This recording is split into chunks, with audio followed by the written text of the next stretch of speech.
तो अभी तक आपने संज्ञा और सर्वनाम के प्रकार के बारे में पढ़ा और आज मैं आपको विशेषण के बारे में जानकारी दूंगी। विशेषण क्या है? तो संज्ञा या सर्वनाम, इन शब्दों की जब विशेषता बताई जाए तब वहाँ विशेषण होता है या वे शब्द विशेषण कहलाए जाते हैं।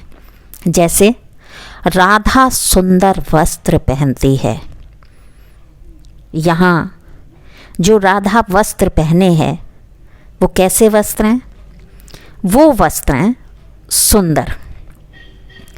तो यहाँ जो वस्त्रों की जो विशेषता बताई है वो बताई कि सुंदर वस्त्र हैं। वस्त्र कैसे हैं? सुंदर हैं।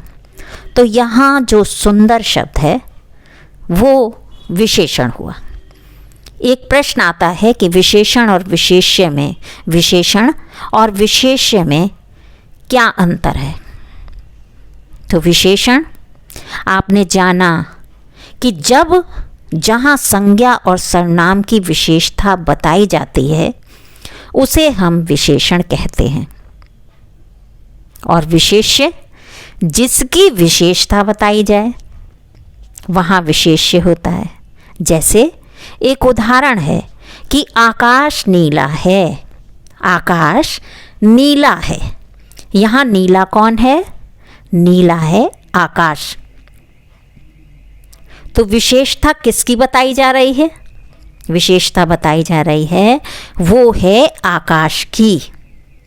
ठीक है, तो मुझे लगता है कि आपको विशेषण और विशेष्य में दोनों में बहुत सहजता के साथ अंतर समझ आ गया होगा।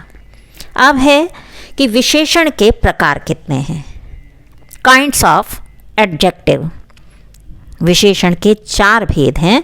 नंबर 1 है गुणवाचक विशेषण, नंबर 2 है परिमाणवाचक विशेषण, नंबर 3 संख्यावाचक विशेषण, नंबर 4 सार्वनामिक या संकेतवाचक विशेषण। तो नंबर 1 है गुणवाचक विशेषण। गुणवाचक विशेषण कहाँ होती है? गुणवाचक विशेषण वहाँ होती है जहाँ संज्ञा और सर्वनाम शब्दों के गुण, दोष, रंग, आकार का बोध होता है, उसे हम गुणवाचक विशेषण कहते हैं। जैसे रमेश की कमीज नीले रंग की है, कमरे की ऊंचाई ज़्यादा है, वह बड़ा पतला है, वह बहुत बुरा आदमी है। तो हमने गुणवाचक विशेषण में क्या बताया कि जब संज्ञा और सर्वनाम शब्दों के गुण, दूसरा दोष, तीसरा रंग और चौथा आकार का बोध होता है, वहाँ पर गुणवाचक विशेषण है। तो रमेश की कमीज नीले रंग की है, ये क्या है? रंग। कमीज कैसी है? नीले रंग की। ठीक है, तो यहाँ क्या है? यहाँ गुणवाचक विशेषण है जो इसके गुण के बारे में बता रहे हैं कि कमीज कैसी है? वो नीले रंग की है। कमीज की ऊंचाई ज़्यादा है, ये क्या बताया? क्या बताया? कमरे की ऊंचाई ज़्यादा है। कमरे की ऊंचाई क्या है? ऊंचाई एक आकार कि कमरे की ऊंचाई कैसी है? आकार के बारे में गुणवाचक विशेषण वो कैसी है? ऊंचाई ज़्यादा है। समझ आ गया? तीसरा है वह बड़ा पतला है। वह बड़ा पतला है, उसका कैसा आकार है? पतला है, कमज़ोर है। तो ये क्या है? आकार है। या दोष, बुराई, वह बहुत बुरा आदमी है। ठीक है ना? शब्द कैसा? संज्ञा का या विशेषण का? वह कौन? सर्वनाम। वह बहुत बुरा आदमी है। बुरा कौन? दोष, एक बुराई। ठीक है ना? तो ये गुणवाचक विशेषण है जिसमें रंग, आकार, दोष, इन सब के बारे में बोध होता है। गुण के बारे में, है ना, ये सब क्या है? इन सब के बारे में जब बताया जाता है तब गुणवाचक विशेषण। दूसरा भेद है परिमाणवाचक विशेषण। तो परिमाणवाचक विशेषण ऐसे शब्द जो संज्ञा और सर्वनाम की माप तोल, परिमाण क्या? नापना, तोलना, ऐसे शब्द जो नाप के बारे में, ऐसे शब्द जो संज्ञा और सर्वनाम की मापतोल संबंधी विशेषता प्रकट करते हैं, उन्हें परिमाणवाचक विशेषण कहते हैं। लेकिन ये भी दो प्रकार के, एक अनिश्चित वाचक परिमाणवाचक विशेषण, दूसरा निश्चित परिमाणवाचक विशेषण। ठीक है, तो निश्चित परिमाणवाचक विशेषण क्या, कि 5 मीटर कपड़ा, नाप तोल है ना, 5 मीटर कपड़ा, कपड़ा कितना मीटर, कितना 5 मीटर। तो मीटर क्या बोध कराता है, ये हमारा एक नाप। 5 मीटर कपड़ा, दूध कितना, 4 लीटर दूध। ठीक है, 2 किलो आलू या 1 कुंटल लकड़ी। लेकिन ये क्या, एक निश्चित माप है, निश्चित माप तोल। पर अगर इसी में हम अनिश्चित कर दें तो अनिश्चित, कुछ कपड़ा, कुछ मीटर कपड़ा, कुछ लीटर दूध, कुछ दूध, कुछ लीटर दूध, कितने किलो आलू, है ना, कितने कुंतल लकड़ी, कितनी किताबें, कुछ किताबें। तो ये सब क्या है, इसमें अनिश्चित परिमाणवाचक। लेकिन ये विशेषण का भेद है, परिमाणवाचक। एक आपने पढ़ा गुणवाचक विशेषण, दूसरा आपने पढ़ा परिमाणवाचक विशेषण। समझ आ गया सबको।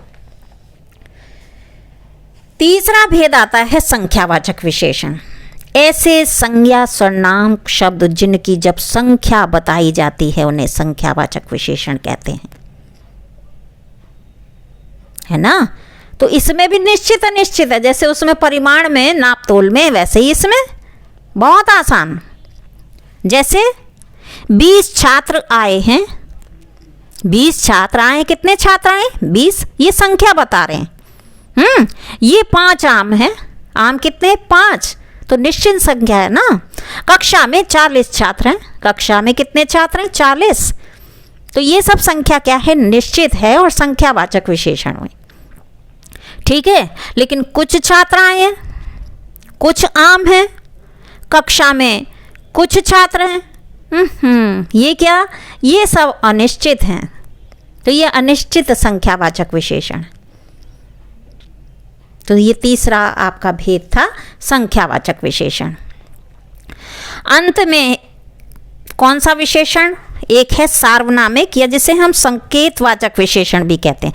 ऐसे सर्वनाम शब्द विशेषण के रूप में जब प्रयोग होते हैं उन्हें हम सार्वनामिक या संकेतवाचक विशेषण कहते हैं। जैसे क्या कहें कि यह लड़का, देखिए संकेत दे रहे हैं, ये इशारा कर रहे हैं, यह लड़का बड़ा शरारती है, यह लड़का बड़ा शरारती है।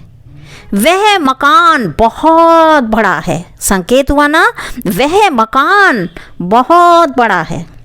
या जो जैसा करेगा वो वैसा भरेगा, जो जैसा करेगा वो वैसा भरेगा। तो ये क्या है, ये सब सार्वनामिक है, संकेत है, संकेत किया जा रहा है। तो आज आपको मैंने विशेषण के इन चारों प्रकार के बारे में बताया। मुझे पूरा विश्वास है कि आपको बहुत अच्छे ढंग से गुणवाचक विशेषण, परिमाणवाचक विशेषण, संख्यावाचक विशेषण और सार्वनामिक या संकेतवाचक विशेषण का अच्छी तरह से ज्ञान हो गया होगा। तो ये विकारी का तीसरा प्रकार था, विशेषण। तो अब तक आपने संज्ञा, संज्ञा के भेद, सर्वनाम, सर्वनाम के भेद, विशेषण, विशेषण के भेद, और कल मैं आपको बताऊंगी क्रिया और उसके भेद। ये सब जितने भी हैं चारों, ये विकारी के भेद हैं।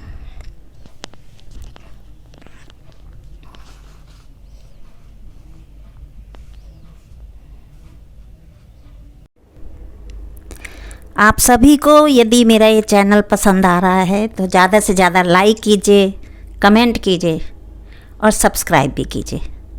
धन्यवाद।